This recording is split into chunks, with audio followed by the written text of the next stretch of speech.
ഇടുക്കി മൂന്നാറിലെ ഒരു വിഭാഗം ടാക്സി തൊഴിലാളികൾ പണിമുടക്കി മൂന്നാറിലെത്തിച്ച ഡബിൾ ഡക്കർ ബസ് പിൻവലിക്കണമെന്നടക്കമുള്ള വിവിധ ആവശ്യങ്ങൾ ഉന്നയിച്ചായിരുന്നു ടാക്സി തൊഴിലാളികളുടെ പണിമുടക്ക്. അതേസമയം രാഷ്ട്രീയ സംഘടനകൾക്ക് കീഴിലുള്ള ടാക്സി തൊഴിലാളികൾ സമരത്തിൽ നിന്നും വിട്ടുനിന്നു. മൂന്നാർ ഗ്യാപ്പ് റോഡിലൂടെ സർവീസ് നടത്താനെത്തിച്ച ഡബിൾ ഡക്കർ ബസ് പിൻവലിക്കുക, ഓൺലൈൻ മേഖലയിലൂടെ മൂന്നാറിൽ നടന്നുവരുന്ന ടാക്സി സർവീസുകൾ നിർത്തലാക്കുക തുടങ്ങി വിവിധ ആവശ്യങ്ങൾ ഉന്നയിച്ചായിരുന്നു മൂന്നാറിലെ ഒരു വിഭാഗം ടാക്സി തൊഴിലാളികൾ പണിമുടക്കിയത്. ഓൺലൈൻ മേഖലയിലടക്കം ടാക്സി സർവീസുകളും റെന്റൽ വാഹനങ്ങളും ലഭ്യമായി തുടങ്ങിയത് തങ്ങളുടെ തൊഴിൽ മേഖലയെ പ്രതികൂലമായി ബാധിക്കുന്നുവെന്നാണ് പണിമുടക്കിയ ടാക്സി തൊഴിലാളികളുടെ വാദം. எங்களோட வாழ்வாதாரத்தை முடக்கிறதுக்கு வேண்டி நீங்கள் இந்த ஓலோ ஊபர் அப்பர் டக்கர் பஸ்ஸு ரெண்டே பைக்குன்னு கொண்டு வந்தீங்க. முதல் நாள் நீங்கள் போய் எங்களுக்கு வேண்டி சமரம் பண்ணணும்னு சொல்லி சமரம் பண்ணீங்க. ரெண்டாவது நாள் எங்களுக்கு ஆப்போசிட்டாகவே வந்துட்டீங்க. நாங்கள் அதனால் ஒன்றும் சங்கடப்படலை. நாங்கள் இன்றைக்கி முழுமையான போராட்டத்தில் இறங்கியிருக்கோம்.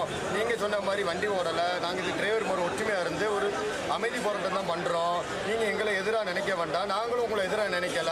எங்களுக்கு சப்போர்ட் பண்ணுறதா தான் பண்ணுங்க, இல்லைன்னா உங்கள் வேலையை பார்த்துட்டு போங்க, நாங்கள் எங்களுக்குள்ள വേലയെ பார்த்துக்குருவோம். ഡബിൾ ഡക്കർ ബസിന്റെ ഉദ്ഘാടനത്തിനായി മൂന്നാറിലെത്തിയ ഗതാഗത വകുപ്പ് മന്ത്രിക്ക് നേരെയും ഈ ആവശ്യങ്ങൾ ഉന്നയിച്ച് ഒരു വിഭാഗം ടാക്സി തൊഴിലാളികൾ പ്രതിഷേധം സംഘടിപ്പിച്ചിരുന്നു. വഴിയരികിൽ കരിങ്കൊടികളുമായി നിന്നായിരുന്നു തൊഴിലാളികളുടെ പ്രതിഷേധം.